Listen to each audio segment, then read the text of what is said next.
어린 시절 우리는 도깨비 방망이를 행운을 가져다 주는 물건이라고 배웠습니다. 하지만 그 방망이가 무엇을 대가로 그 행복을 만들었는지는 아무도 말해주지 않았죠. 오늘 이야기는 그 대가를 직접 겪은 가족의 기록입니다. 마을 사람들은 그 집을 운봉인의 언덕집이라고 불렀다. 서울에서 내려온 젊은 부부와 7살 난 아들 김운봉. 평범한 새 가족이었다. 적어도 처음엔 그랬다.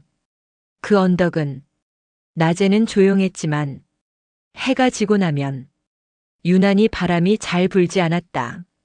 나무도 움직이지 않고 풀잎조차 흔들리지 않는 이상한 고요. 마을 어른들은 그곳을 오래전부터 도깨비터라고 불렀다. 하지만 가족은 그런 말을 시골 특유의 농담 정도로 여겼다. 문제는 운봉이가 그 말을 진담으로 받아들였다는 데 있었다.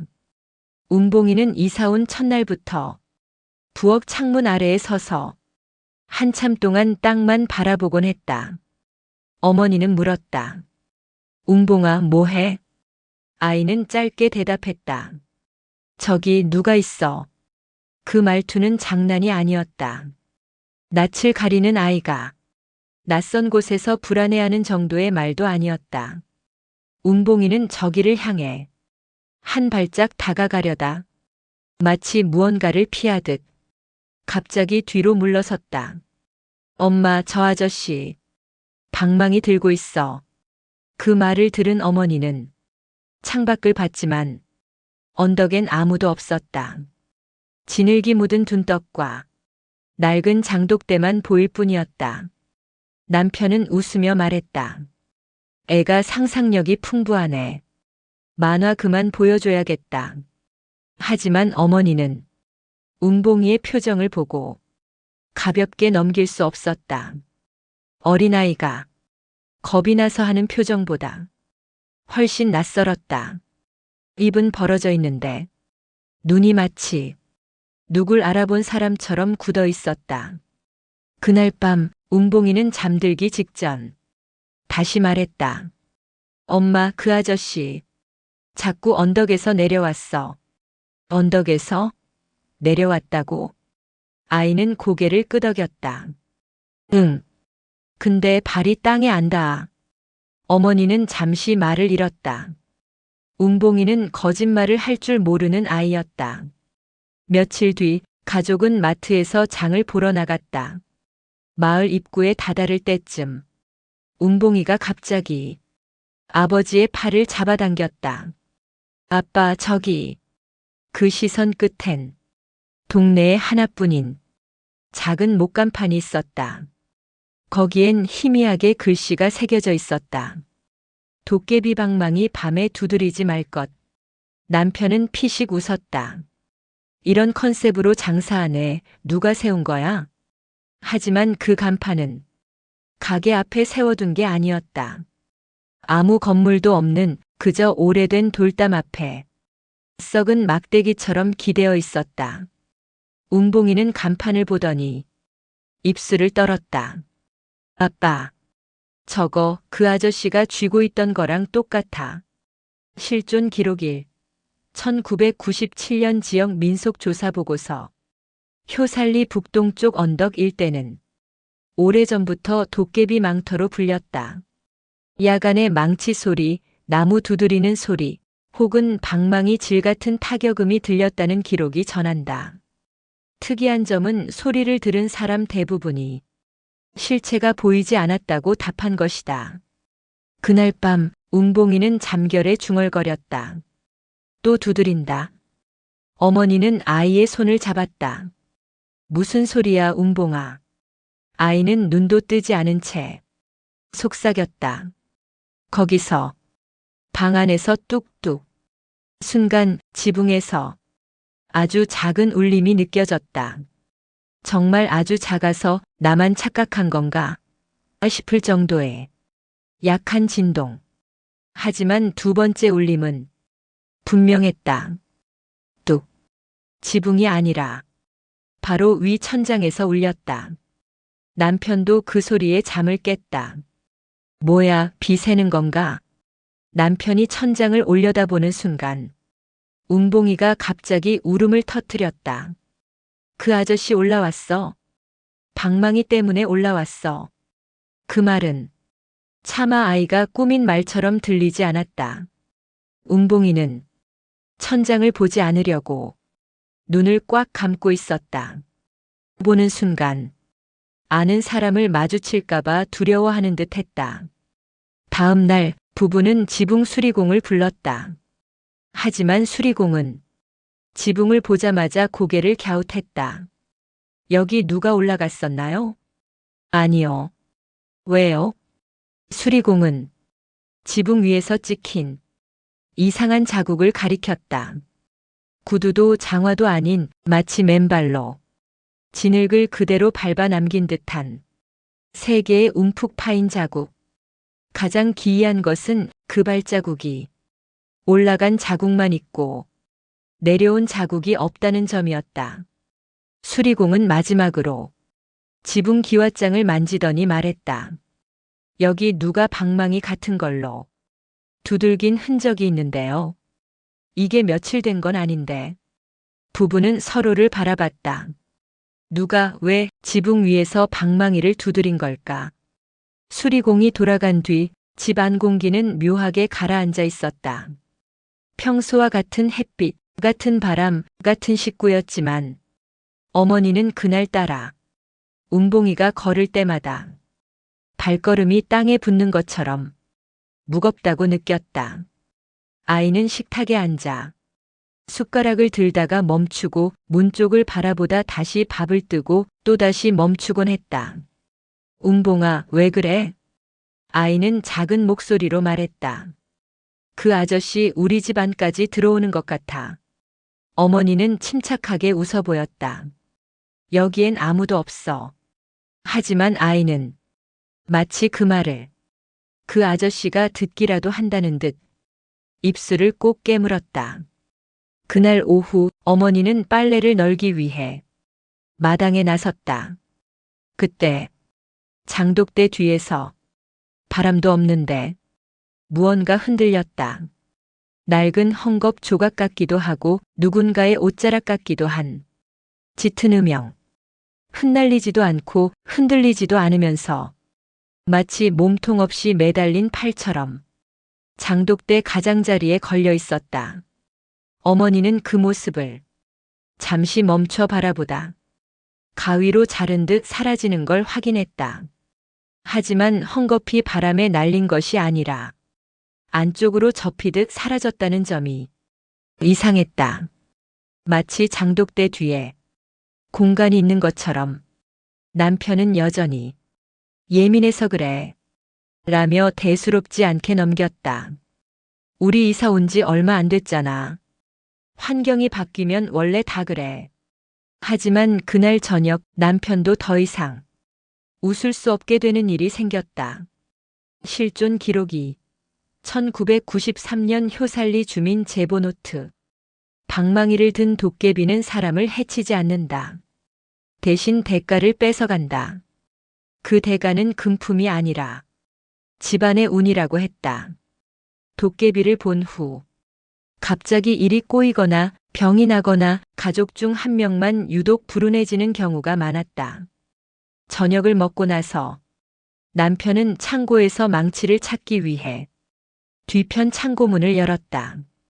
그런데 문이 조금 열린 틈 사이로 먼지가 가라앉는 것 같은 묘한 소리가 들렸다. 툭툭. 손전등을 켜고 들어가 벽 쪽을 바라보는 순간 남편의 표정이 굳었다. 창고 바닥에 진흙 발자국 3개가 찍혀 있었다. 지붕 위에서 본 것과 똑같은 모양.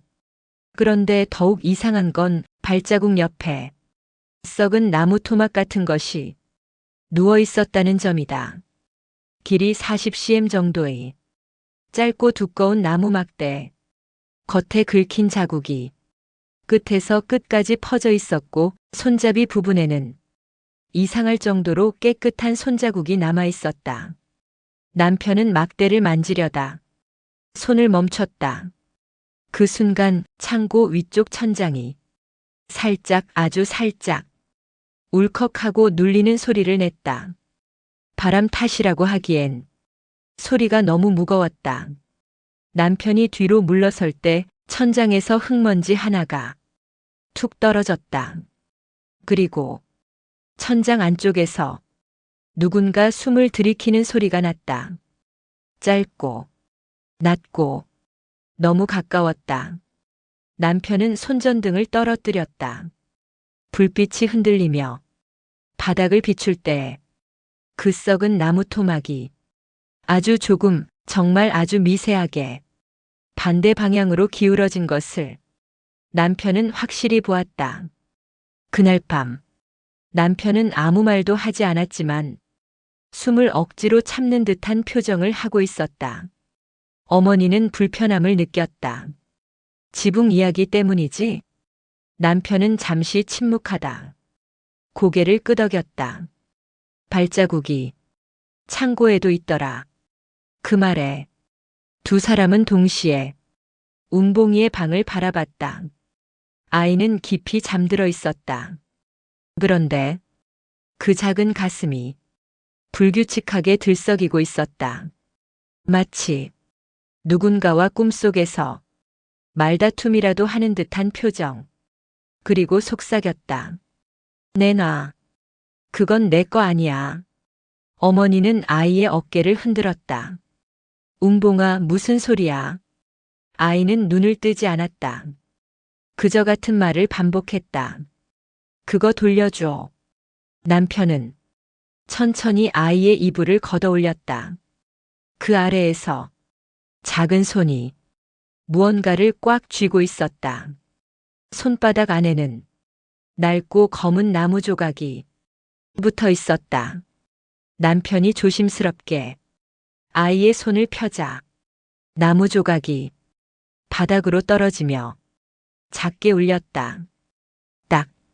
그 소리는 방 안의 모든 공기를 잠시 멈추게 할 만큼 낯설었다. 이건 나무가 바닥에 떨어지는 소리가 아니었다. 어디선가 방망이라는 단어가 의식에 떠오를 만큼 뼈 같은 금속성의 울림. 부부는 서로를 바라봤다. 운봉이가 다시 중얼거렸다. 그 아저씨, 방망이 찾고 있어. 그 순간 아이의 발치 쪽 바닥에서 아주 작은 발소리가 들렸다. 사람의 발 뒤꿈치를 살짝 굴린 듯한 조용한 움직임. 어머니는 얼어붙었다.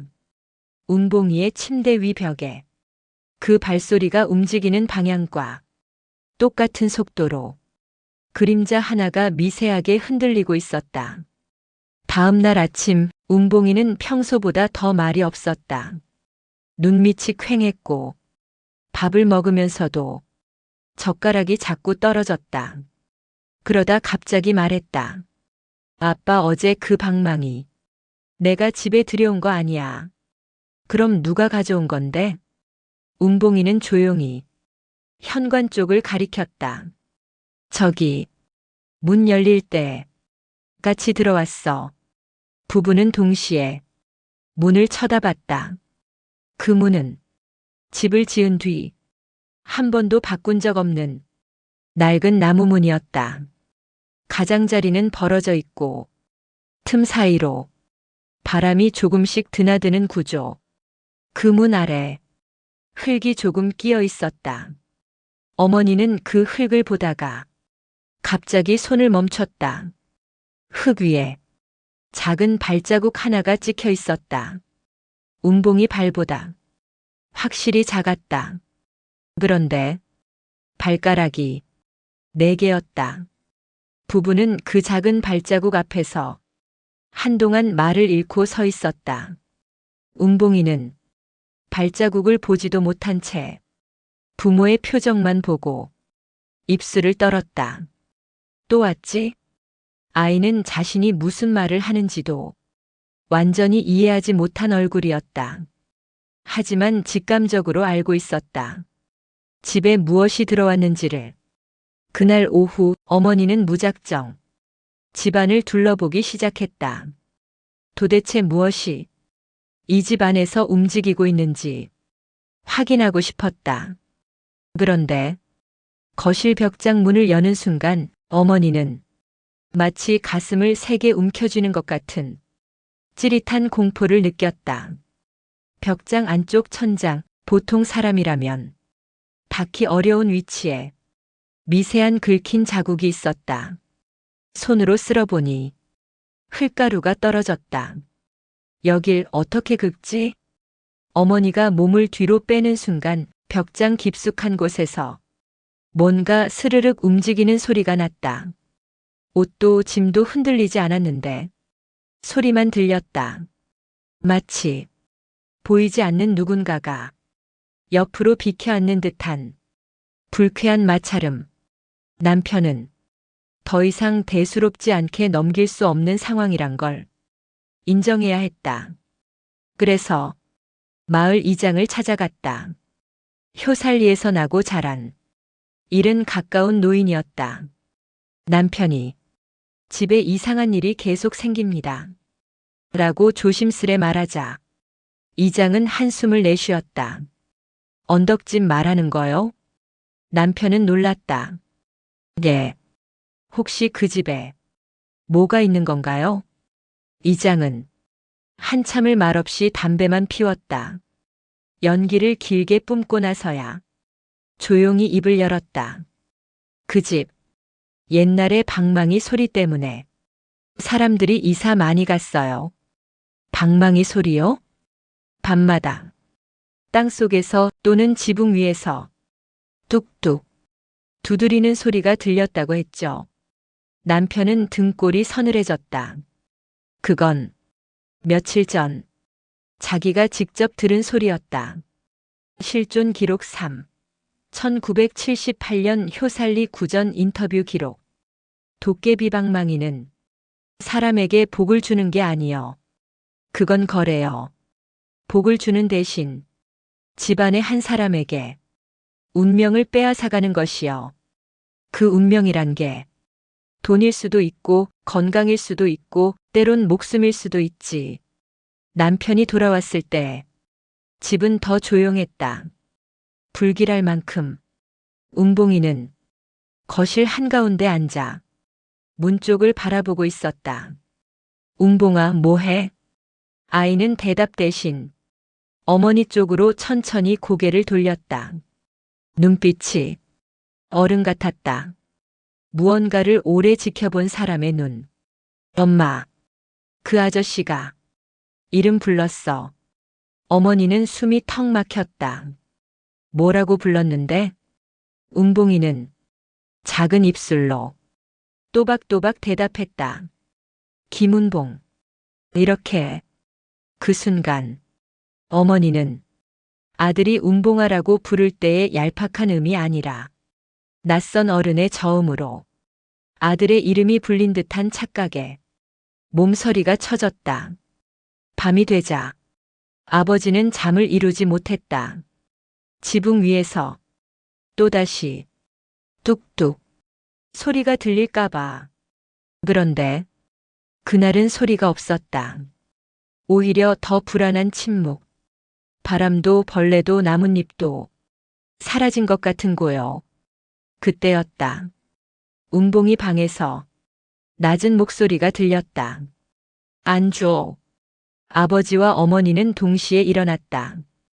운봉이 방 문을 열었을 때 아이는 두 손으로 귀를 막고 몸을 웅크린 채 베개에 얼굴을 파묻고 있었다. 누구한테 말하는 거야, 운봉아? 아이는 고개를 들었다. 눈이 충혈돼 있었다. 그 아저씨가 방망이 돌려달래. 방망이라니.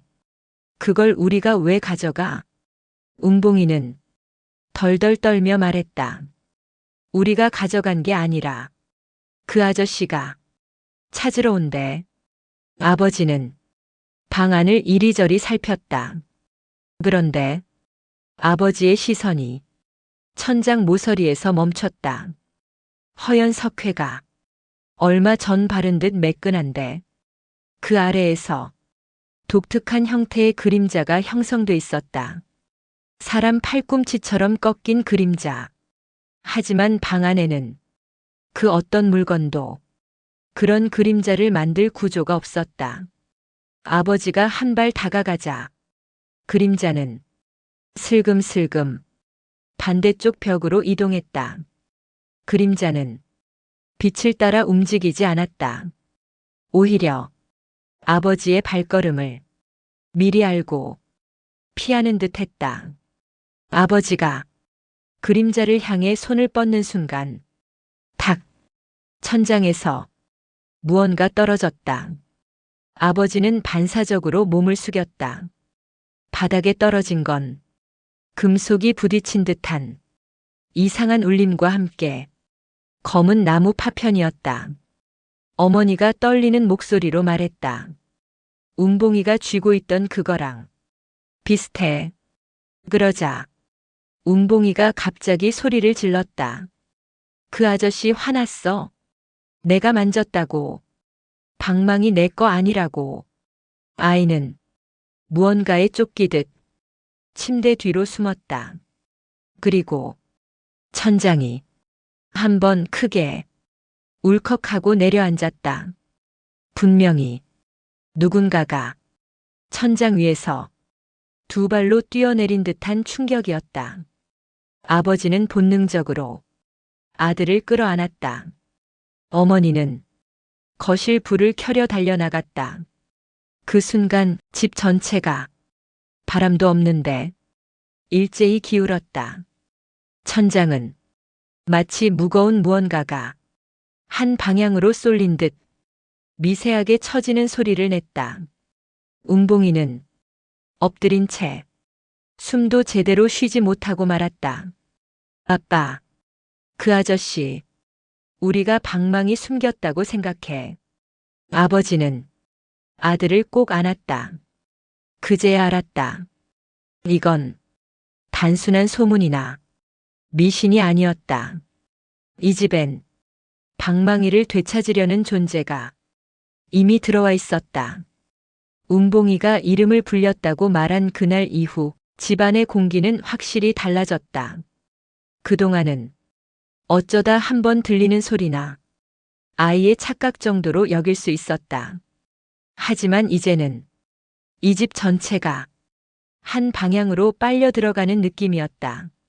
눈에 보이지 않는 깊은 곳으로 밤이 되면 방문 틈에서 흙냄새가 미세하게 스며 나왔고 아침에는 현관 앞 모래가 누군가 손바닥으로 쓸어간 듯 반달 모양으로 비어 있었다. 남편과 아내는 말하지 않았지만 둘 다 알고 있었다. 이건 누가 밖에서 찾아오는 게 아니었다. 이미 집 안에 있다. 운봉이는 천장을 보지 않으려고 고개를 숙이고 다녔다. 가끔씩 천장을 올려다본 사람처럼 깜짝 놀라 숨을 들이키고는 발치 쪽으로 도망치듯 내려갔다. 아내가 물었다. 운봉아, 천장에 뭐가 있어? 아이는 대답하지 않았다. 그저 부모의 어깨 뒤쪽 공간을 잠시 쳐다봤다. 그 시선은 어린아이의 것이 아니었다. 마치 누군가의 움직임을 미리 알고 피하는 존재를 경계하는 사람처럼. 남편은 이 이상 두고 볼 수 없다며 한밤중에 집안을 모두 돌아보기로 했다. 손전등을 들고 거실, 주방, 다용도실, 벽장, 눈에 보이는 곳은 모두 확인했다. 하지만 집은 정상 그대로였다. 흔적도 이상도 발자국도 없었다. 그런데 운봉이 방 문을 열었을 때 남편의 걸음이 멈췄다. 방 안 공기가 다른 공간보다 한 박자 느리게 움직이는 느낌이었다. 손을 흔들면 바람이 따라오는 게 아니라 잠시 멈췄다가 뒤늦게 밀려오는 듯한 이상한 공기 저항. 그때 운봉이가 침대에서 눈을 떴다. 마치 기다렸다는 듯. 아빠, 그 아저씨, 오늘은 화 안 냈어. 오늘은? 운봉이는 부드럽게 고개를 끄덕였다. 응, 오늘은 우리 집 구경만 했어. 남편의 손전등 빛이 아들의 얼굴 위로 흔들렸다. 그 순간 남편은 깨달았다. 운봉이 눈동자 속에 빛이 반사되는 모양이 정상적이지 않았다. 마치 아이의 시야 안에 부모와 또 다른 무엇인가가 함께 서 있는 형태처럼 빛이 두 개로 갈라져 있었다. 실존 기록 2001년 효살리 주민 상담 노트. 도깨비는 사람과 마주 보기보다 사람 옆에 서는 걸 좋아한다. 정면에서 보면 금방 사라진다. 대신 사람의 눈동자 바깥쪽에 아주 잠깐 보인다. 어린아이일수록 더 잘 본다. 다음 날 이장은 집을 직접 보겠다며 찾아왔다. 언덕집은 원래 이런 기운이 있어. 이장은 거실을 한 바퀴 돌아보고 창문을 열고 천장을 힐끔 보더니 말없이 서 있었다. 남편이 물었다. 이장님, 혹시 뭐가 보이세요? 이장은 잠시 입술을 깨물다가 낮게 중얼거렸다. 안 보이는데. 있다. 그게 더 무서운 거야. 그리고 운봉이 쪽을 보더니 희미하게 떨리는 목소리로 말했다. 애가 이름을 불린 게 맞다면 이 집은 이미 한 번 운이 바뀐 거요. 운이 바뀌어요? 이장은 고개를 끄덕였다. 도깨비는 운을 뒤틀어 데리고 다닌다. 집안의 흐름을 바꿔놓지. 사람들은 보통 그걸 뒤늦게 깨닫고 말을 멈췄다. 말끝이 마치 이미 누군가를 잃은 집의 분위기를 감지한 사람 같았다. 이런 일들 속에서도 가장 이상한 변화는 운봉이었다. 아이는 예전처럼 겁먹은 표정만 하던 것이 아니라 어느 순간부터 부엌과 거실을 걸을 때 발을 바닥에 너무 조심스럽게 딛기 시작했다. 마치 바닥 아래에 누가 있다는 걸 알고 있는 사람처럼. 아내가 물었다. 운봉아, 왜 그렇게 걸어? 아이는 한참 바라보더니 낮은 목소리로 대답했다. 저기, 밟으면 아파한대. 누가? 운봉이는 집 바닥을 손가락으로 가리켰다. 밑에서 쳐다보는 아저씨. 아내는 숨이 턱 막혔다. 그러나 동시에 이 집 바닥이 유난히 미세하게 미지근한 느낌을 며칠 전부터 느껴왔다는 사실이 불현듯 떠올랐다. 그날 밤 남편이 화장실을 가기 위해 복도를 지나갈 때였다. 발밑에서 숫자 셀 때처럼 일정한 간격으로 툭툭 작은 울림이 느껴졌다. 아버지는 발을 떼고 다시 디뎠다. 같은 울림. 이번엔 조금 더 강했다. 그때 복도 끝에서 운봉이가 걸어 나왔다. 눈이 크게 떠져 있었다. 아빠, 그 아저씨 지금 방망이로 집을 찾고 있어. 집을 찾는다고? 운봉이는 고개를 아주 천천히 가로저었다. 아니, 우리를 찾는 거야. 방망이 없어진 집을. 아버지는 아들의 말끝에서 한기가 확 내려앉는 걸 느꼈다. 집안이 이제 단순히 누가 드나드는 공간이 아니라 도깨비가 잃어버린 걸 되찾기 위해 파헤치는 구조물처럼 보였다. 그 무렵부터 거실 벽에 걸린 액자 틀도 이상하게 기울기 시작했다. 처음엔 부부가 잘못 건 줄 알았다. 하지만 다시 반듯하게 맞춰 놓아도 아침이 되면 같은 방향으로 기울어져 있었다. 운봉이는 말했다. 아저씨, 방 찾는데 쓰는 거래. 벽을 기울여서? 응. 안에 뭐 있는지 보려고. 벽 속에 눈 붙여놨대. 아내는 그 말을 듣는 순간 전신에 소름이 돋았다. 벽 속의 눈. 그 표현이 그저 아이의 상상처럼 들리지 않았다. 왜냐하면 거실 벽면의 석고 부분이 며칠 전부터 사람 손가락으로 긁은 것 같은 미세한 홈이 계속 생겨나고 있었기 때문이다. 밤이 깊어지자 그날따라 지붕에서 아무 소리도 들리지 않았다. 그러나 고요할수록 위험하다는 걸 그들은 이미 알고 있었다. 웅봉이가 어둠 속에서 눈을 크게 뜬 채 중얼거렸다. 오늘은 천장 말고 문장난친데. 무슨 장난? 웅봉이는 문 쪽을 바라봤다. 그 시선 끝에서 방문 손잡이가 스스로 살짝, 아주 살짝 움직였다. 철컥 마이너스. 문은 열리지 않았지만 손잡이 금속이 바람도 없는데 흔들렸다. 웅봉이는 말했다. 아저씨, 우리 자는지 확인하는 거야. 부부는 결심했다. 이 집을 당장 떠나자는 게 아니었다. 그럴 수 없었다. 돈도 시간도 마을 사정도 간단하지 않았다. 하지만 무언가가 아이를 향해 다가오고 있다는 건 분명했다. 그래서 부부는 도깨비에 대해 아는 사람을 찾기로 했다. 이장은 말했다. 그런 건 한 사람밖에 없지. 누군데요? 예전에 도깨비 방망이 소리 들었다는 노인. 효살리 산중에 혼자 사는 양복씨. 그 말을 들은 다음 날 부부는 산으로 들어갔다. 아침 햇빛이 언덕을 비추는 시간이었지만 등산로는 이상하게 하루 종일 촉촉한 이끼 냄새만 풍겼다. 어딜 가도 바람이 불지 않았다. 나뭇잎도 모두 마치 숨을 참고 있는 것처럼 움직임 없이 달라붙어 있었다.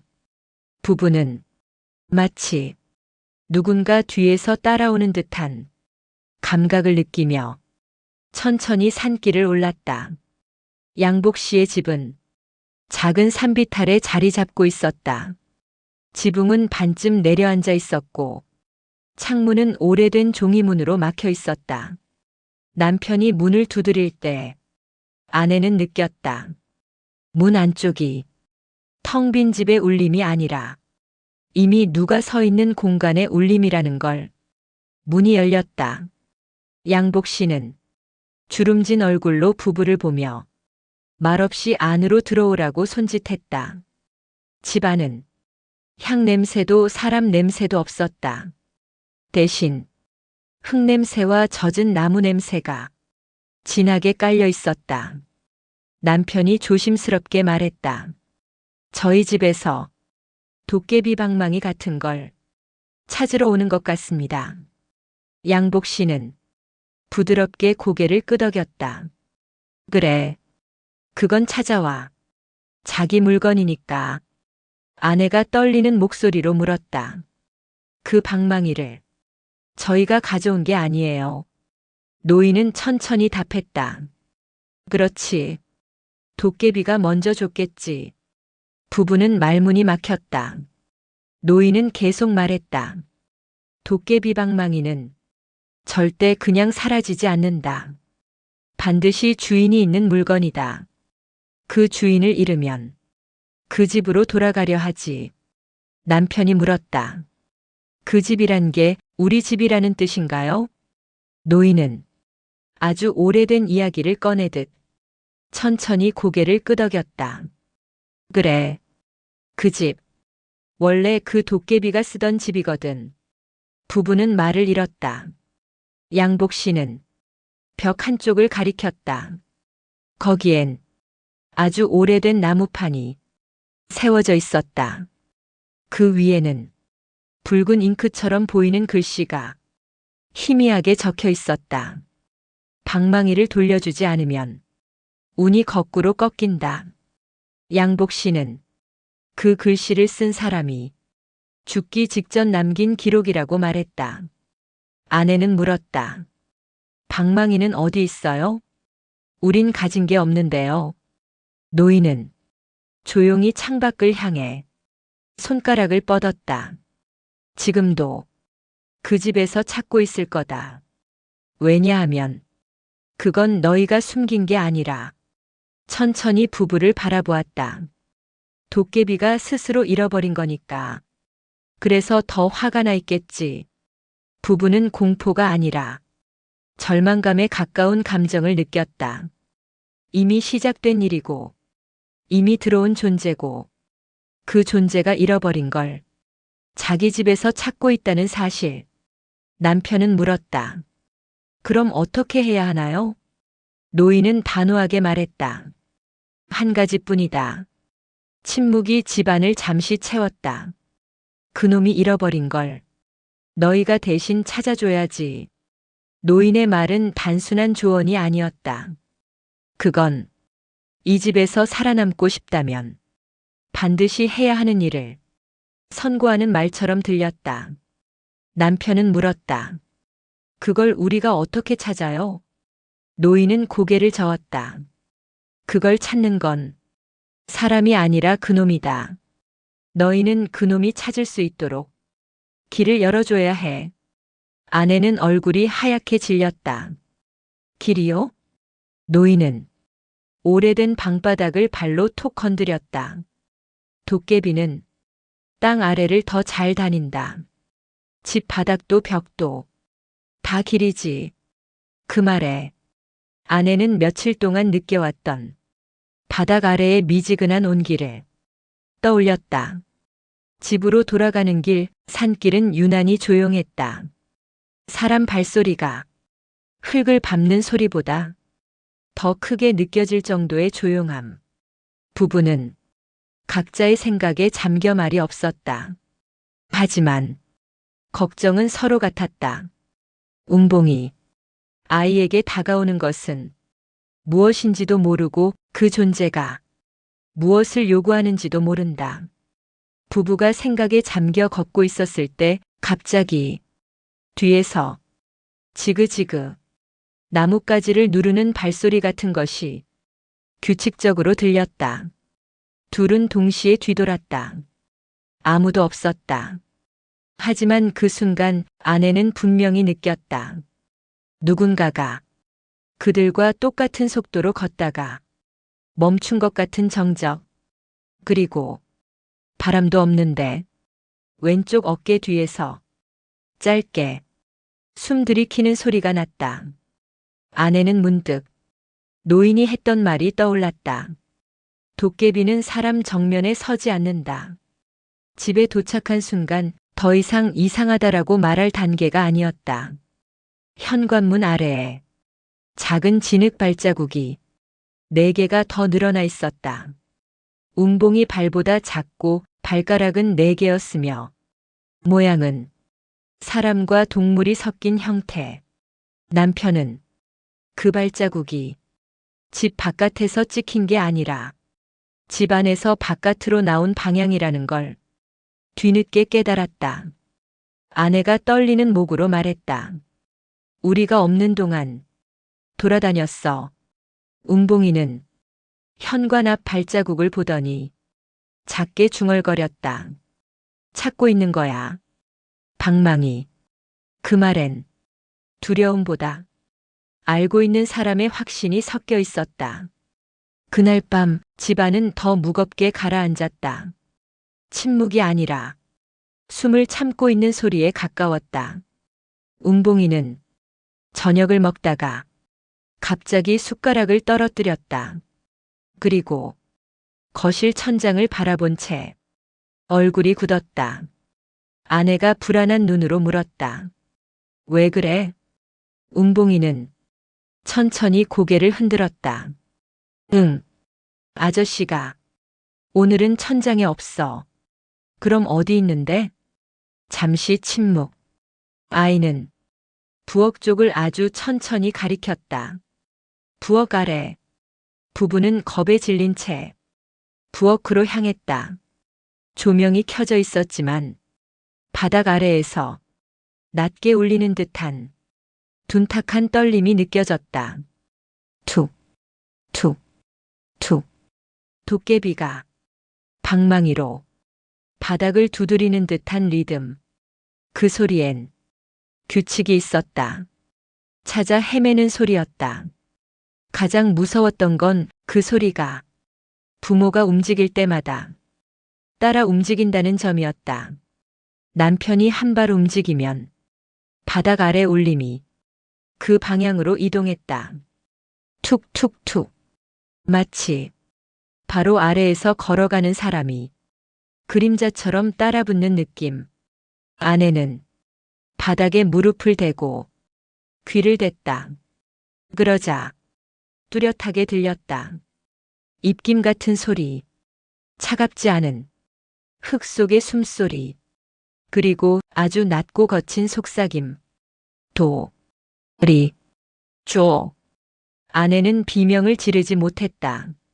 마치 입안이 막힌 듯 소리가 나오지 않았다. 실존 기록. 1982년 도깨비 방망이 민속조사 메모. 도깨비는 방망이를 잃으면 땅속을 헤매며 집의 틈을 타고 들어간다. 그때 사람들은 천장과 바닥에서 발 없는 발소리를 듣는다.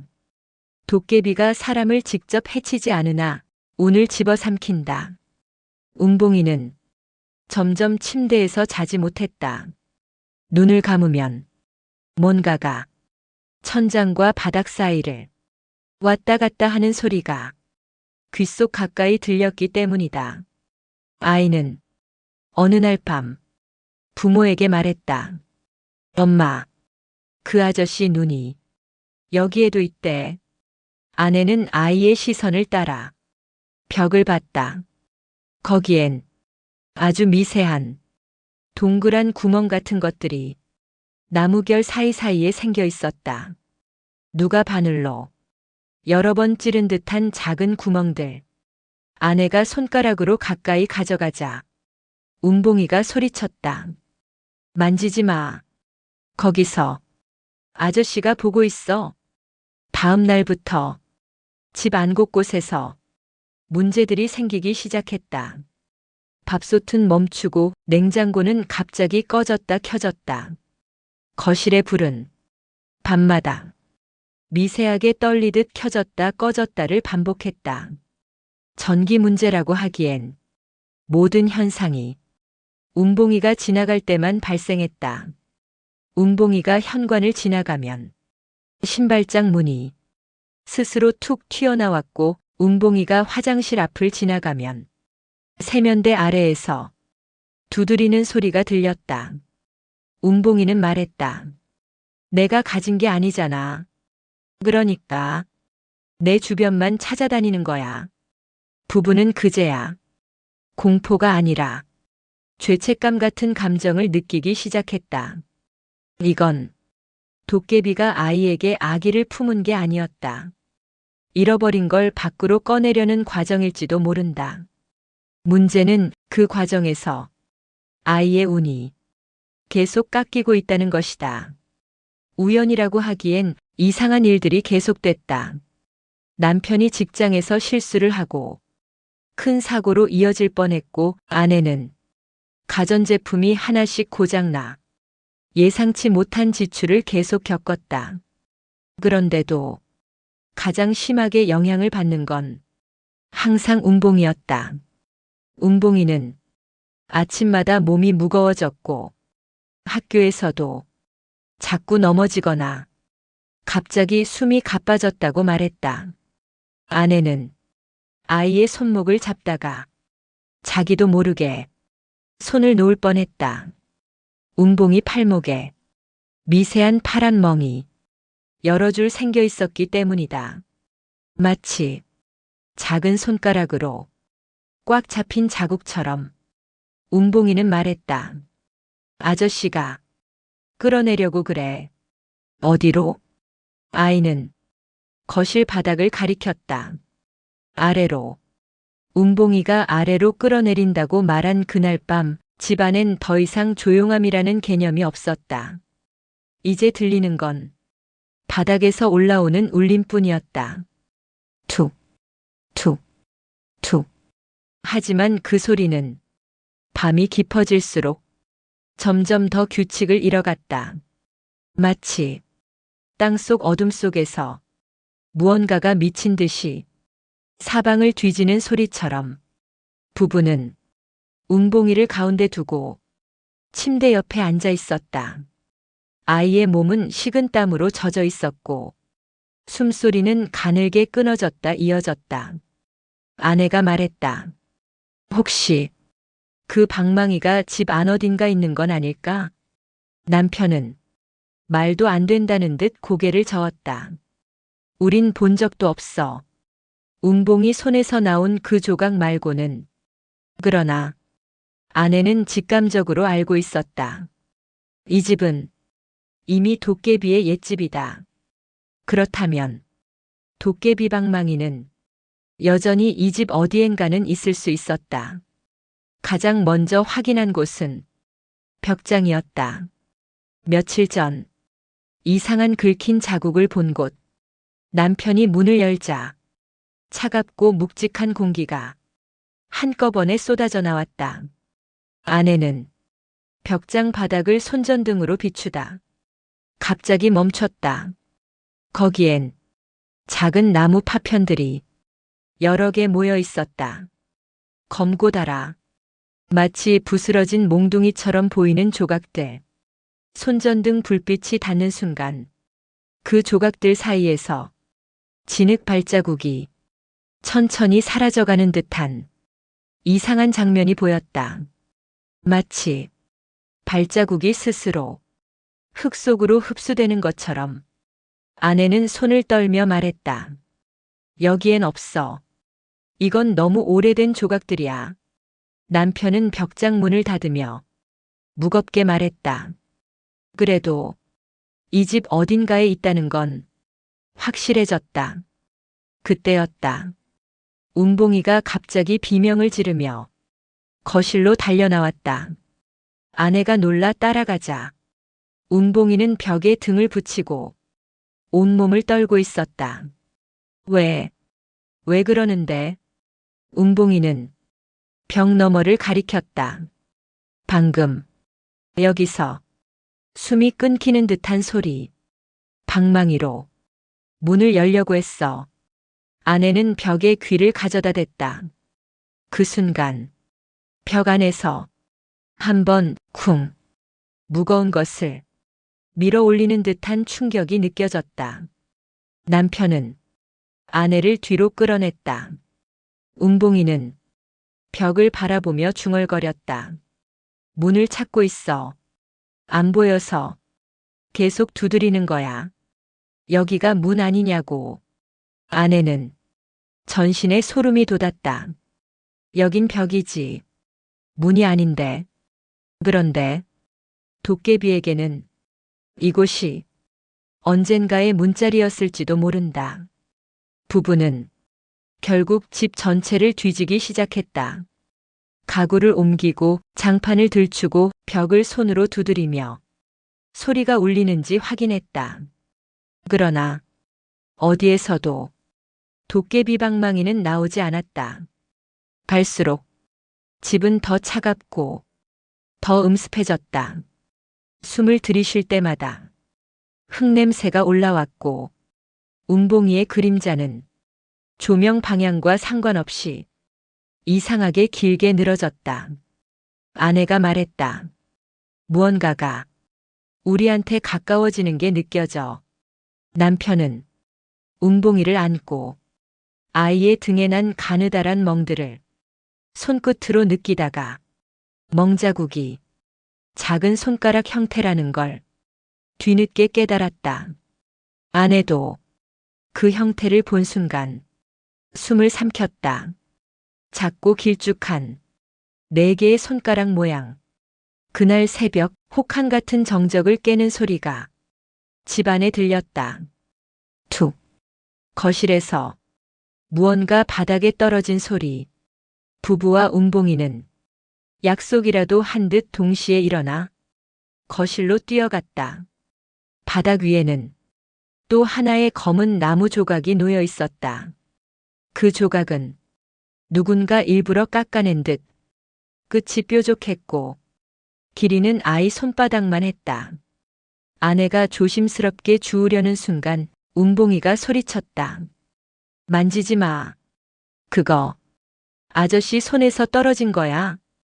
아내는 그대로 손을 거뒀다. 그때 천장에서 또 한 번 울컥 찌그러지는 듯한 충격. 남편은 얼굴이 굳었다. 저놈, 집을 뜯고 있어. 도망칠 수 있을까? 부부는 잠시 고민했다. 하지만 운봉이가 갑자기 머리를 감싸며 울기 시작했다. 싫어. 싫어. 아저씨, 나 데려가려고 해. 데려가? 어디로? 운봉이는 바닥을 가리켰다. 눈물로 번진 얼굴로. 아래로 데려가려고 해. 아내는 아들의 어깨를 안고 전신이 떨렸다. 남편은 그동안 모아둔 힘을 모두 쥐어짜 천장을 향해 소리쳤다. 그만해라. 우린 아무것도 훔친 적 없어. 그러나 그 외침이 끝나기도 전에 천장이 정확히 남편 머리 위에서 툭 움직였다. 마치 무언가가 바로 그 위치를 찾아낸 듯한 소리. 부부는 결국 양복 씨에게 다시 가기로 결심했다. 그러나 이젠 단순한 상담이 아니었다. 이 집을 버릴 수도 없고 도깨비에게 운봉이를 맡길 수도 없다. 남편이 차 열쇠를 찾을 때 아내는 문득 현관 바닥을 내려다봤다. 거기엔 새로운 발자국이 있었다. 작은 발자국이 현관에서부터 부엌 쪽으로 연달아 찍혀 있었다. 그 발자국의 끝엔 흙이 묻은 작은 손자국이 바닥에 찍혀 있었다. 마치 무언가가 기어서 집안을 돌아다닌 흔적. 아내는 손에 힘이 빠져 열쇠를 떨어뜨렸다. 운봉이는 그 손자국을 보고 작게 말했다. 아저씨, 이제 집 구조를 다 알아. 남편은 식은땀을 흘리며 속삭였다. 이제 진짜 시간이 없어. 부부는 급하게 짐을 싸기 시작했다. 이 집에서 도망치는 게 정답이 아닐 수 있다는 걸 알아도 지금 당장은 운봉이를 이 공간에서 떼어놓지 않으면 안 된다는 본능이 들었다. 그러나 짐을 싸는 그 순간 운봉이가 갑자기 멈춰 섰다. 엄마. 아내가 돌아보았다. 운봉이는 아무것도 없는 허공을 보며 입술이 떨리고 있었다. 아저씨가 지금 우리 따라가고 있어. 아내는 등골이 서늘해지는 기분을 느꼈다. 어디서? 아이의 눈동자가 부엌 거실 복도를 빠르게 헤매다가 천천히 아래로 내려갔다. 지금은 뒤에 있어. 아내는 무릎이 풀릴 뻔했다. 남편이 현관문을 연 순간 집 전체가 작게 흔들렸다. 지진도 아닌데 바닥이 아래로 내려앉는 느낌이 들었다. 그리고 천장에서 낮고 깊은 울림이 번졌다. 툭, 툭, 툭. 규칙이 없다. 이건 두드리는 소리가 아니라 헤매는 소리였다. 자신의 물건을 어디에 두었는지 기억을 잃어버린 존재의 소리. 남편이 외쳤다. 나와. 우린 숨긴 게 없어. 대답 대신 방문들이 동시에 미세하게 떨렸다. 철컥, 철컥, 철컥. 문고리들이 한꺼번에 흔들리는 소리. 운봉이는 귀를 막고 울었다. 아저씨 화났어. 엄마 아빠 집을 막 뒤집고 있어. 아내는 운봉이를 끌어안았다. 그러나 뒤늦게 깨달았다. 집이 뒤집히는 게 아니라 우리가 그 존재의 집 안에 들어와 있던 것이라는 걸. 부부는 아이를 데리고 차에 올랐다. 엔진이 켜지는 순간까지 둘 다 떨리는 손을 멈출 수 없었다. 남편이 급히 시동을 걸었고 차는 마을길을 벗어나 산 방향으로 올라가기 시작했다. 양복 씨 집으로 가는 길. 지금 상황에서 유일하게 의지할 수 있는 사람. 그런데 차가 출발한 지 5분쯤 됐을 때 운봉이가 갑자기 소리를 질렀다. 멈춰. 차 멈춰. 남편은 급브레이크를 밟았다. 왜? 무슨 일이야? 운봉이는 차 안복도 바닥을 가리켰다. 바닥 매트 아래에서 툭툭 규칙적인 진동이 느껴졌다. 마치 아이의 발 아래 정확히 그 위치에서 누군가가 땅을 두드리는 소리. 운봉이는 눈을 크게 뜨고 말했다. 아저씨, 차 밑에서 따라오고 있어. 남편과 아내는 숨조차 쉬지 못했다. 남편이 차 문을 열려고 하자 운봉이가 울부짖듯 외쳤다. 열지 마. 문 열면. 들어와. 문을 열면. 그 존재가 차 안으로 들어온다는 뜻. 닫으면 바닥 아래에서 따라오는 상태. 아내는 차 창문에 난 서리를 닦아내며 밖을 살폈다. 그때 볼 수 있었다. 차 아래 그림자가 또 하나 생겨 있었다. 헤드라이트에도 보안등에도 집 불빛에도 생기지 않을 불규칙한 모양. 흙먼지를 따라 기어오르는 듯한 그림자. 아내는 식은땀을 흘리며 속삭였다. 절대 차에서 내리지 마. 차는 억지로 속도를 더 올리기 시작했다. 하지만 도로의 작은 충격마다 바닥 아래에서 쿵, 쿵, 더 큰 울림이 들렸다. 마치 바닥 바로 밑에서 누군가가 움직임을 맞춰 뛰는 듯한 충격. 운봉이는 이제 울지도 못하고 그저 중얼거리기만 했다. 아저씨, 방망이 찾고 있어. 차 속에서도 찾고 있어. 남편은 거의 울부짖듯 말했다. 우리가 어디서 찾냐고. 도대체 뭘 잃어버린 거냐고. 운봉이는 대답을 못했다. 단지 몸을 웅크리며 양옆을 바라봤다. 아이의 시선은 차 안 한쪽 벽을 지나 반대쪽 창문으로 이어졌다. 아내는 그때 깨달았다. 운봉이 눈동자가 집 안에서처럼 두 갈래로 반사되고 있다는 점을. 마치 이 차 안에도 누군가 옆에 서 있듯이. 차는 결국 양복 씨 집 앞에 멈춰섰다. 부부는 차 문도 열지 못한 채 그저 헐떡이며 앉아 있었다. 그때 양복 씨가 천천히 지팡이를 짚고 나오더니 차 앞에 서서 말했다. 따라왔구먼. 남편이 차창을 내리고 말했다. 선생님, 우리 어떻게 해야 돼요? 얘가 계속 붙잡혀요. 양복 씨는 운봉이의 상태를 잠시 보더니 미세하게 떨리는 숨을 내쉬었다. 이미 거의 다 와 있다. 아내가 물었다. 도깨비 방망이 어디 있어요? 우린 본 적도 없어요. 양복 씨는 천천히 손을 들어 부부의 등 뒤쪽, 즉 차 뒤쪽 좌석을 가리켰다. 거기. 아내는 숨이 멎는 줄 알았다.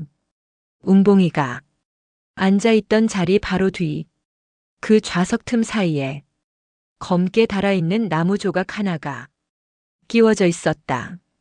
아내는 그 순간 직감했다. 도깨비가 잃어버린 건 방망이 전체가 아니라 방망이의 한 조각이었다.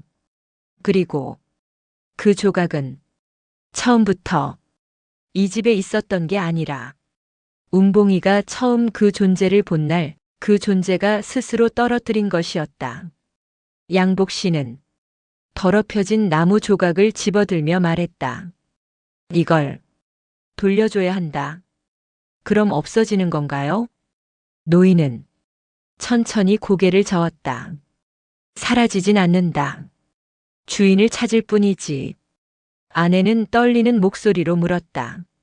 그러면 운봉이는요? 우리 아이는 괜찮을까요? 양복 씨는 잠시 말을 하지 않았다. 그리고 조용히 말했다. 그건 그놈이 이 조각을 왜 떨어뜨렸는지에 달렸다. 부부는 얼어붙었다. 왜?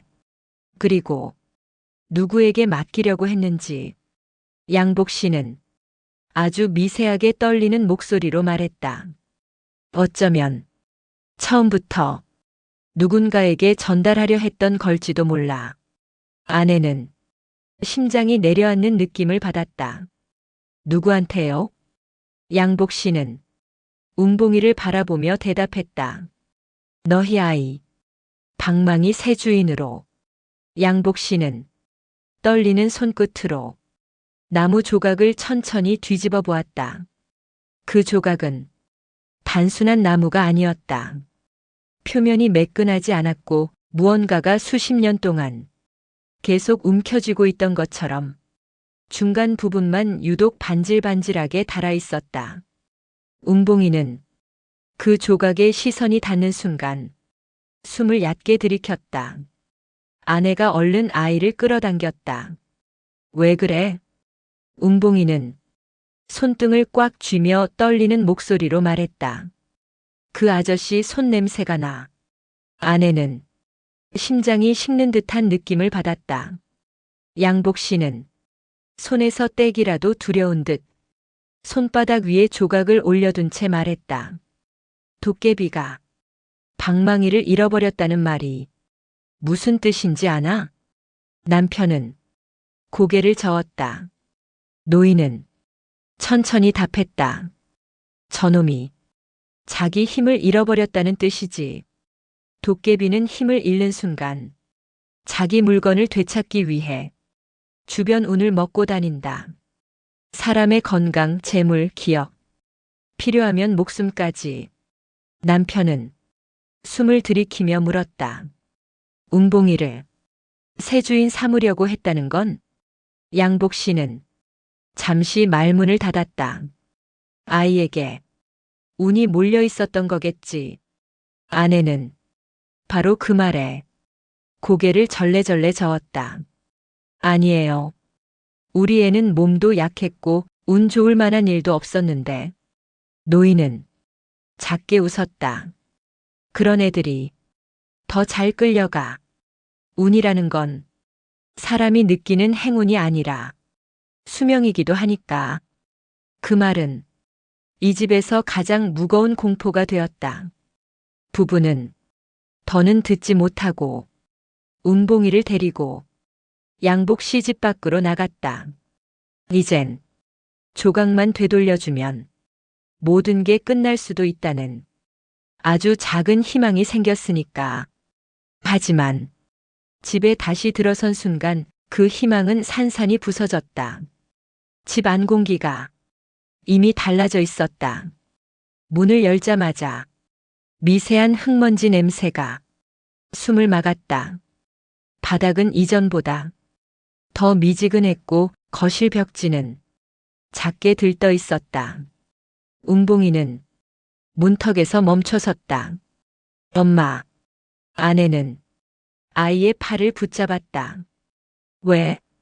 운봉이는 천천히 입술을 떨었다. 아저씨, 지금 말하고 있어. 무슨 말? 운봉이가 귀를 막으며 속삭였다. 가까워졌다고 해. 아내는 집 뒤편에서 낮고 무거운 울림이 한 번 울리는 걸 들었다. 툭. 남편은 조각을 손에 쥐고 집 안 곳곳을 돌아다녔다. 어디에 있어? 내 물건 돌려주러 왔어. 그러니까 나타나. 하지만 집은 조용했다. 지나치게 조용했다. 그 침묵은 부부가 이미 몇 번 들어본 종류였다. 무언가가 숨을 들이키고 있는 침묵. 웅봉이가 부엌을 본 순간 작게 울음을 삼켰다. 아빠, 바닥 아래 움직여. 부부는 부엌 장판을 들춰보았다. 하지만 아무것도 없었다. 흙도 흔적도 발자국도 없었다. 남편은 화가 나서 장판을 다시 덮었다. 그때 장판 밑에서 한 번 더 울렸다. 툭. 이번엔 정확하게 남편이 손을 댔던 그 위치에서 아내는 가스레인지 쪽으로 다가가다 갑자기 걸음을 멈췄다. 부엌 천장 모서리에서 평소와 다른 그림자가 길게 내려와 있었다. 조명의 방향과도 맞지 않고 사람 형태도 아니었다. 그저 길고 얇은 덩어리 같은 흐릿한 실루엣. 아내가 그 그림자를 올려다보는 순간 그 그림자는 살짝 떨리는 듯 움직였다. 그건 짐승과도 사람과도 닮지 않은 움직임이었다. 웅봉이는 그 장면을 보고 비명을 질렀다. 엄마, 보지 마. 아저씨 거기 있어. 아내는 바로 고개를 돌렸지만 이미 그 그림자는 천장 속으로 휙 하고 사라지고 없었다. 부부는 이제 선택지가 없다는 걸 직감했다. 양복 씨가 말한 대로 도깨비가 스스로 찾을 수 있도록 길을 열어줘야 한다. 남편은 집 안 곳곳을 조각을 들고 두드리기 시작했다. 벽, 바닥, 문틀, 천장. 도깨비가 지나갈 수 있는 길을 깨우는 방식으로. 그러나 아내는 바로 옆에서 느꼈다. 그 소리에 반응하는 존재는 한 군데가 아니라 전체였다. 집 전체가 아들의 목소리처럼 산란하게 울렸다. 웅봉이는 손으로 귀를 막고 거실 구석으로 도망쳤다. 그러나 그 아이가 도망친 곳은 문제가 더 큰 장소였다. 거실 벽 한쪽, 이틀 전부터 조금씩 기울어지던 벽. 웅봉이가 그 앞에 도착한 순간 벽지가 작게 갈라졌다. 종이를 찢는 소리가 났다. 그리고 벽 안쪽에서 흙먼지가 스르르 쏟아졌다. 남편이 달려가 웅봉이를 끌어냈다. 그 순간 벽 안쪽에서 사람 발자국 같은 소리가 두어 번 울렸다. 아내는 잡아당기는 듯한 그 소리를 듣고 숨조차 쉴 수 없었다. 웅봉이는 아버지 품에서 울었다. 아빠, 아저씨가 말했어. 뭐라고 했는데? 웅봉이는 천천히 고개를 들었다. 그 눈동자는 두려움으로 젖어 있었지만 어딘가 포기한 사람의 눈 같았다. 찾았다고 했어. 부부는 얼어붙었다. 무엇을? 조각? 웅봉이? 집의 문? 웅봉이는 덧붙였다. 그리고 내 이름 또 불렀어. 아내는 이제 더 이상 그 존재가 물건을 찾는 것에만 관심 있는 게 아니라는 걸 직감하고 말았다. 웅봉이의 말, 찾았다.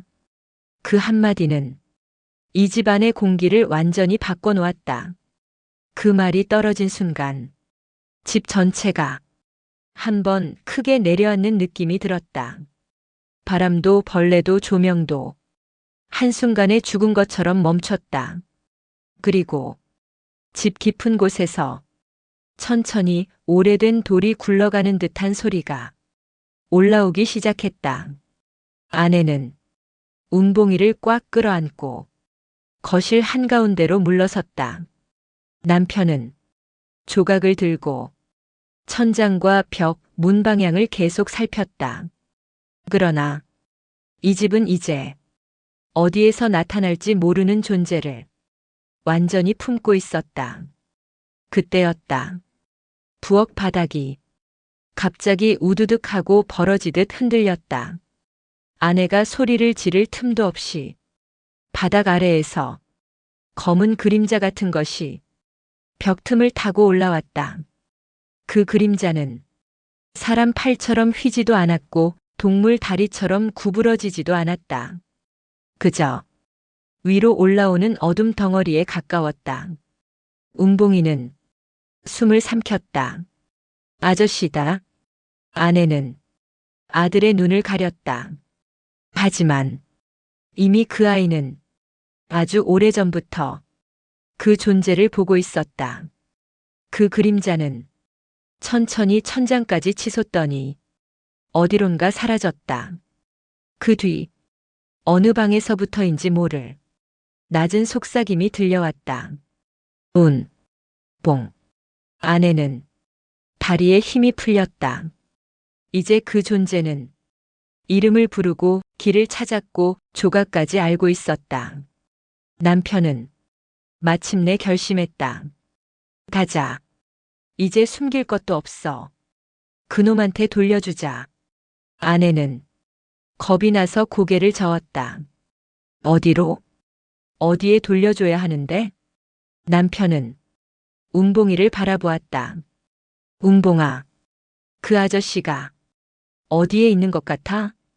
아이는 눈을 감고 집 전체를 한번 훑어보는 사람처럼 잠시 조용히 있었다. 그리고 천천히 손가락을 들었다. 다락. 부부는 동시에 숨을 삼켰다. 다락은 지붕 바로 아래 발자국이 처음 들리던 곳이었다. 부부는 손전등을 들고 다락으로 향했다. 계단을 한 칸 오를 때마다 집 전체가 같이 올라오는 느낌이었다. 우드득, 우드득. 마치 눈에 보이지 않는 누군가가 계단 아래에서 같은 속도로 발을 딛는 듯한 소리. 운봉이는 아버지 뒤에 서서 말했다. 올라오고 있어. 누가? 아저씨. 아내는 뒤돌아보았다. 복도에는 아무도 없었다.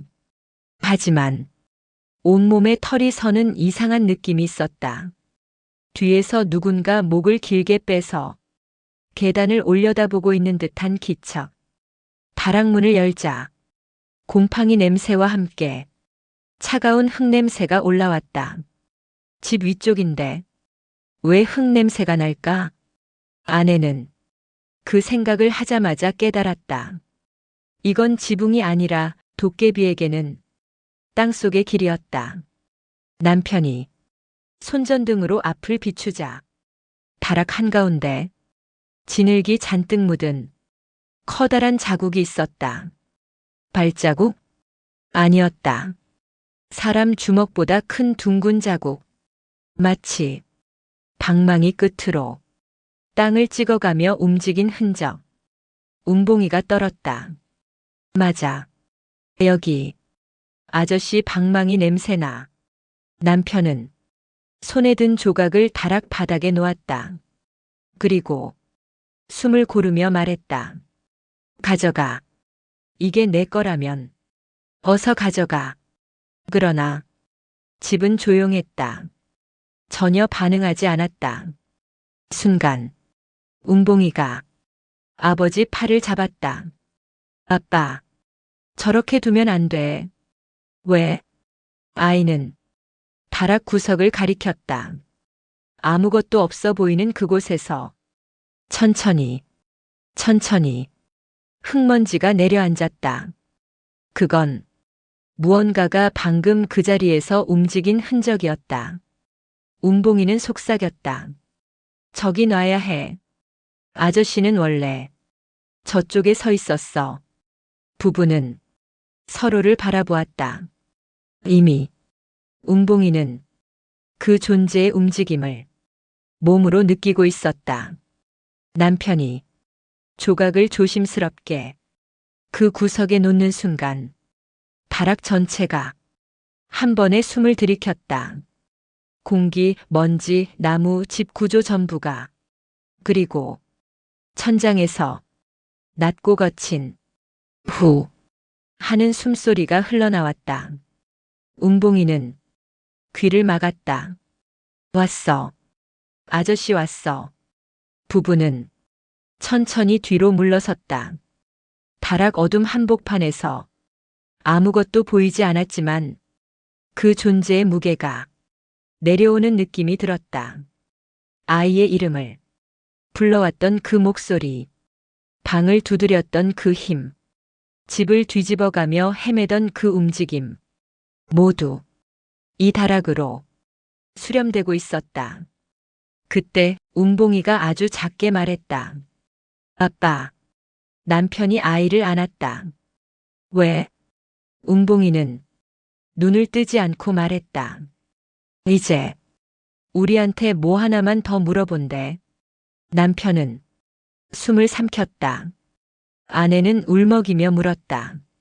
뭐를? 운봉이는 다락의 어둠을 향해 조금도 떨리지 않는 목소리로 말했다. 누가 가질 거냐고. 그 말이 떨어지자 다락 바닥 너머에서 무언가가 천천히 올라오는 소리가 들렸다. 다락 전체가 한순간에 숨을 들이켰던 그 직후 모든 소리가 뚝 하고 멈췄다.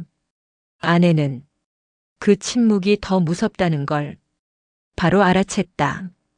운봉이는 아직 눈을 감은 채 아버지 품에 매달려 있었다.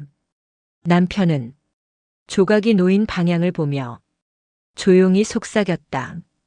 끝난 건가? 하지만 그 말은 너무 빨랐다. 천장 위에서 낮고 묵직한 떨림이 한 번 아주 작게 울렸다. 도깨비가 떠난 것도 아니고 완전히 나타난 것도 아닌 기묘한 상태. 아내는 두 손으로 운봉이의 귀를 막으며 떨리는 목으로 말했다. 여기 내려가자. 여긴 너무 가까워. 부부는 천천히 다락 계단을 내려갔다. 하지만 계단이 흔들리고 있었다. 마치 위에서 누군가가 조용히 발끝으로 계단판을 눌러보는 것처럼. 남편은 입술을 깨물며 말했다. 아직 위에 있어. 거실로 내려온 뒤 문을 닫을까 고민했지만 아내는 손을 뻗다 멈췄다. 문이 닫히면 저 위에 있는 무언가가 찾지 못한다고 생각할까 두려웠다. 그리고 그 생각이 어떤 행동을 부를지 감히 상상할 수 없었다. 아내는 조용히 말했다. 그냥 이대로 두자. 문 닫지 말고. 남편은 말없이 고개를 끄덕였다. 운봉이는 소파에 앉아 천장을 바라보지 않으려고 머리를 숙였다. 그러다 작게 말했다. 아저씨가 또 물어보고 있어. 아내는 얼어붙었다. 뭐를? 운봉이는 양손으로 무릎을 꾹 누르며 말했다. 누가 받을 거냐고. 그 순간 집 전체가 아주 느리게 움직이는 것이 느껴졌다. 벽의 그림자가 조금씩 길어졌고 거실 장판 아래에서 미세한 틈새로 흙먼지가 조금씩 스며왔다. 도깨비는 떠나지 않았다. 조각을 되찾았지만 아직 끝내지 않은 무언가가 있었다. 남편은 운봉이의 어깨를 잡고 말했다. 말해줘. 그놈이 도대체 왜 너한테 그런 걸 묻는 거야? 운봉이는 고개를 저었다. 나도 몰라. 아내는 눈물이 맺힌 채 아이의 볼을 감쌌다. 너, 내가 뭘 가져간 것도 아니잖아. 운봉이는 한참을 말이 없다가 입술을 떨며 말했다. 근데 내 이름을 계속 부르잖아. 밤이 깊어질수록 집안은 점점 더 땅속의 냄새를 품기 시작했다. 어디선가 젖은 흙이 썩는 향이 섞여 있었고 바람 한 점 없는데 천장과 벽이 아주 미세하게 들썩였다. 남편은 감히 다락을 올려다보지도 못한 채 벽을 짚고 서 있었다. 그때 아내가 말했다. 혹시 이 집이 처음부터 그냥 집이 아니었던 건 아닐까? 남편이 물었다. 무슨 말이야? 아내는 조용히 속삭였다. 이 집이 도깨비가 살던 굴 위에 지어진 거라면? 남편은 숨이 턱 막혔다. 그러니까 도깨비가 돌아온 것이 아니라 원래 있던 곳으로 우리가 들어온 것일 수도 있다는 말. 집은 점점 더 깊은 곳으로 가라앉는 듯한 느낌이 들었다. 운봉이는 갑자기 고개를 들었다. 그리고 초점 없는 눈으로 천장을 바라봤다. 엄마, 왜? 아저씨가 말했어. 아내는 숨을 삼켰다. 아이의 목소리가 다른 사람의 속삭임처럼 낮게 깔렸다. 받을 사람이 정해졌대. 남편은 운봉이를 끌어안으며 말했다. 그런 말 하지 마. 너 아니야. 절대 너 아니야. 그러나 운봉이는 천천히 고개를 저었다. 아빠, 그게 우리가 고를 수 있는 게 아니래. 그 순간 거실 등불이 한번 크게 흔들렸다. 그리고 집 전체가 조용히 조금 더 내려앉았다. 누군가 집 아래에서 기어 올라와 바닥을 떠받치는 것처럼 운봉이는 귀를 막고 소리쳤다. 여기야. 여기로 온대. 남편과 아내는 동시에 아이를 잡아 끌었다. 어디든 도망쳐야 했다. 밖으로, 문 밖으로, 집이 아닌 공간으로. 하지만 문 손잡이를 잡는 순간 남편은 깨달았다.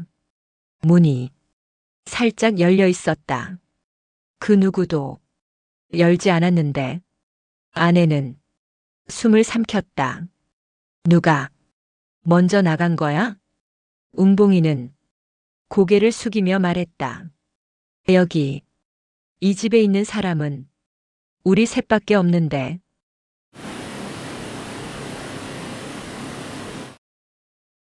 집 밖으로 나가려 문 손잡이를 붙잡고 있었지만 우리는 결국 그 문을 열지 못했습니다.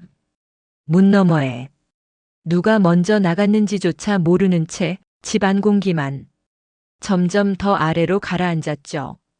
그날 새벽 다락에서 시작된 울림은 갑자기 멈췄고 집은 아무 일 없었다는 듯 조용해졌습니다. 하지만 우리는 압니다. 그 조용함이 진짜 끝이 아니라는 걸요. 아침 햇빛이 들자 운봉이는 창가에 앉아 아무 말도 하지 않았습니다. 그저 손바닥을 바라보고 있었죠. 그 아이 손금 사이에 아주 작고 검은 나무가루 한 조각이 붙어 있었거든요. 우린 묻지 않았습니다. 그 조각이 언제 어디서 다시 붙은 건지, 누가 준 건지, 그리고 지금도 운봉이는 가끔 빈 방을 바라보며 아주 작은 목소리로 말합니다. 아직 안 끝났어. 이 이야기를 듣고 있는 여러분, 오늘 밤 집 안어둠이 조금 낯설게 느껴진다면 아마 이 집처럼 무언가가 길을 찾고 있는 것일지도 모릅니다. 그러니 혹시 모를 밤을 위해 밤의 서사를 잊지 말고 찾아와 주세요. 좋아요와 구독 그리고 알림 설정은 당신에게 필요한 순간에 우리가 먼저 찾아갈 수 있게 해줍니다. 그리고 이 마지막 말만은 꼭 기억하세요. 지금 당신 뒤쪽에서 들린 그 미세한 숨소리 정말 당신 것이 맞나요?